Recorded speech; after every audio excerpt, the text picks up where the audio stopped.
કલાકારોના સન્માન મુદ્દે નારાજ થયેલા વિક્રમ ઠાકોરે મોટો દાવો કર્યો છે। ન્યૂઝ 18 સાથેની વાતચીતમાં ઠાકોરે રાજકારણની પણ વાત કરી। કલાકારોના સન્માનનો મુદ્દો ઉઠાવ્યા બાદ વિક્રમ ઠાકોરે મોટો દાવો કર્યો છે। ન્યૂઝ 18 સાથેની વાતચીતમાં વિક્રમ ઠાકોરે દાવો કર્યો કે મેં અવાજ ઉઠાવ્યો તે બાદ દરેક સમાજના કલાકારોને ન્યાય મળ્યો છે। તેમણે કહ્યું, નારાજગી બાદ કલાકારોનું સન્માન કરાયું છે। મારી વાત એટલી જ હતી કે દરેક કલાકારોને ન્યાય મળવો જોઈએ, દરેક કલાકારોને સન્માન મળવું જોઈએ, એવી મારી લડત હતી। તે લડત પૂરી થઈ ગઈ છે।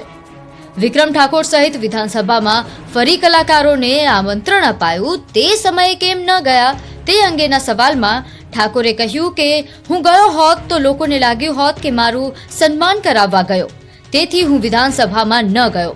નારાજગી નથી, મારી વાત રાખી હતી અને તે વાત પૂરી થઈ એમ પણ ઠાકોરે ઉમેર્યું। અરવિંદ કેજરીવાલ સાથેની વાતચીત અંગેના સવાલ પર ઠાકોરે કહ્યું કે કલાકારોના સન્માનમાં નારાજગી બાદ કેજરીવાલે પણ કોલ કર્યો હતો। કેજરીવાલ સાથે કોઈ રાજકીય વાત થઈ નહોતી, પરંતુ શુભેચ્છા મુલાકાત હતી। દિલ્હીના મુખ્યમંત્રી હતા ત્યારે પણ તેમને મળવા ગયો હતો। જો કે હવે આ મુદ્દો રાજકીય બની ગયો છે એમ પણ ઠાકોરે ઉમેર્યું। તેમણે કહ્યું કે રાજકારણમાં આવવાનો હાલ કોઈ નિર્ણય નથી, પરંતુ રાજકીય પાર્ટીમાં ગયા વગર સમાજ કાર્ય સાથે જોડાયેલો રહીશ। શનિ અમાવસ્યે એક ધારાસભ્યની પહેલે હજારો ભક્તોને દર્શનનો લાભ મળ્યો। ડભોઈના કરનાળી કુબેર ભંડારી મંદિરના કપાટ ખુલ્યા।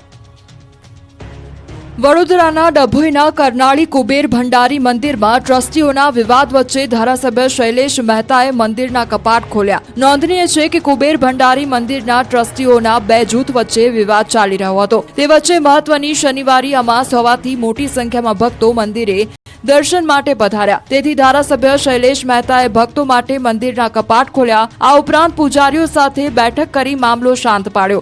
હજારોની સંખ્યામાં ભક્તો મંદિરે આવતા હોવાથી ડભોઈ પોલીસે ચુસ્ત પોલીસ બંદોબસ્ત ગોઠવ્યો હતો। આ સાથે જ ધારાસભ્યની પહેલથી 25 વર્ષથી એકાદશીએ દર્શને જતા દર્શનાર્થીઓ પહેલીવાર અમાસે કપાટ ખોલવાનો અવસર મળ્યો હતો। ધારાસભ્ય શૈલેષ મહેતાએ મંદિરના કપાટ ખોલી દર્શન ખુલ્લા મૂકતા ભક્તોએ પ્રભુના દર્શન કર્યા હતા। નાણાકીય વ્યવહારો અને વહીવટી મુદ્દે ચેરિટી કમિશનનો વચગાળાનો હુકમ છતાં મંદિરના પૂજારીઓને છૂટા કરતા વિવાદ વકર્યો હતો અને અમાસના દિવસે જૂના પૂજારીઓને મંદિરમાં પ્રવેશબંધી થતા પૂજારીઓએ વિરોધ કર્યો હતો।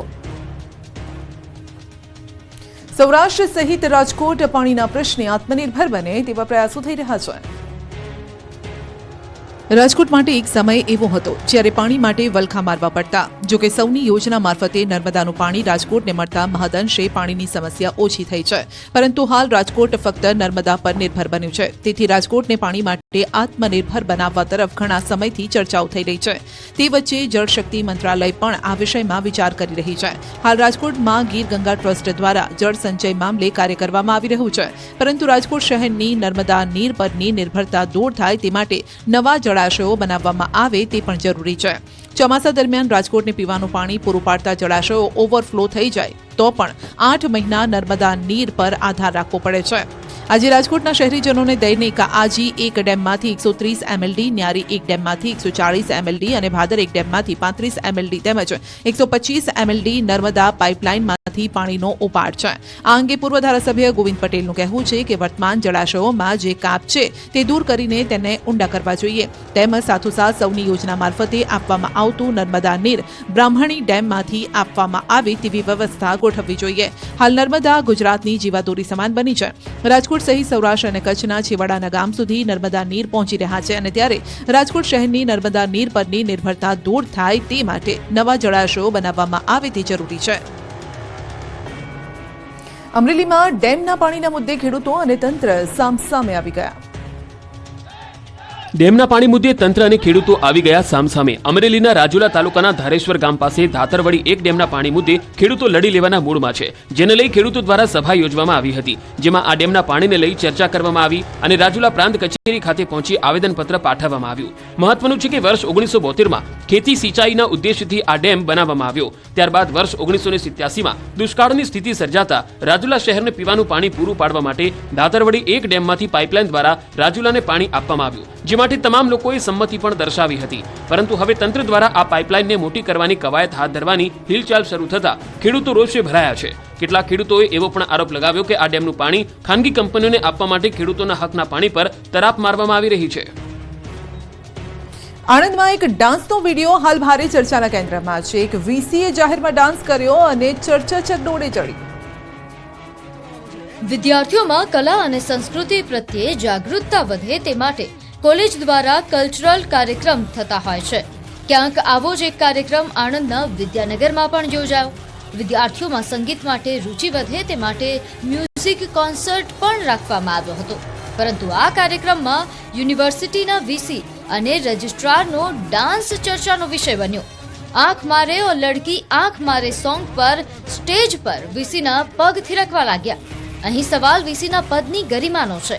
વિદ્યાર્થીઓના મનોરંજનના કાર્યક્રમમાં યુનિવર્સિટીના સંચાલકો આવા સોંગ પર ડાન્સ કરે તે સૌ કોઈ માટે આશ્ચર્યની વાત છે. વિદ્યાર્થીઓ માટે આદર્શ ગણાતા સંચાલકોના આ પ્રકારના વર્તનની વિદ્યાર્થીઓના માનસ પર ઘણી ગંભીર અસર પડી શકે છે.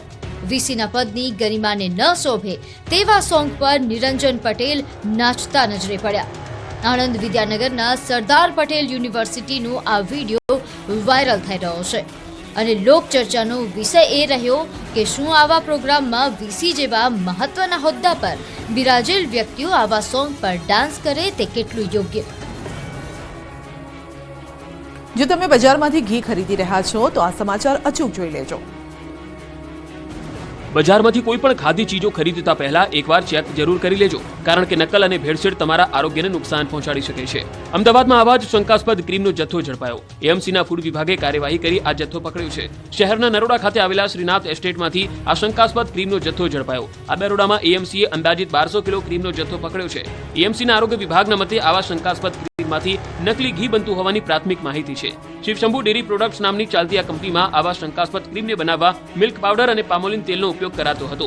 એટલું જ નહીં, ફેટ અને વજન વધારવા માટે પામોલિન તેલનો ઉપયોગ થતો હતો. તપાસમાં ખુલ્યું છે કે તમામ વસ્તુને એકત્ર કરીને ક્રીમના નામે માર્કેટમાં વેચાણ થતું હતું. હાલમાં એએમસીના ફૂડ વિભાગની ટીમે સેમ્પલ લઈને લેબમાં મોકલ્યા છે. સાથે જ ડેરીનું લાયસન્સ પણ રદ કરી દીધું છે.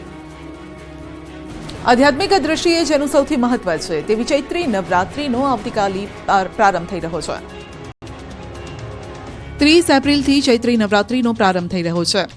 આધ્યાત્મિક દ્રષ્ટિએ ચૈત્રી નવરાત્રીનું ઘણું મહત્વ છે. ત્યારે મહેસાણાના સુપ્રસિદ્ધ તીર્થધામ બહુચરાજી મંદિરે પણ નવરાત્રી પહેલા પ્રક્ષાલન વિધિ યોજાય, જેમાં માતાજીના ગર્ભગૃહ અને માતાજીની 7 વારની અલગ અલગ સવારીની પ્રક્ષાલન વિધિ યોજાય.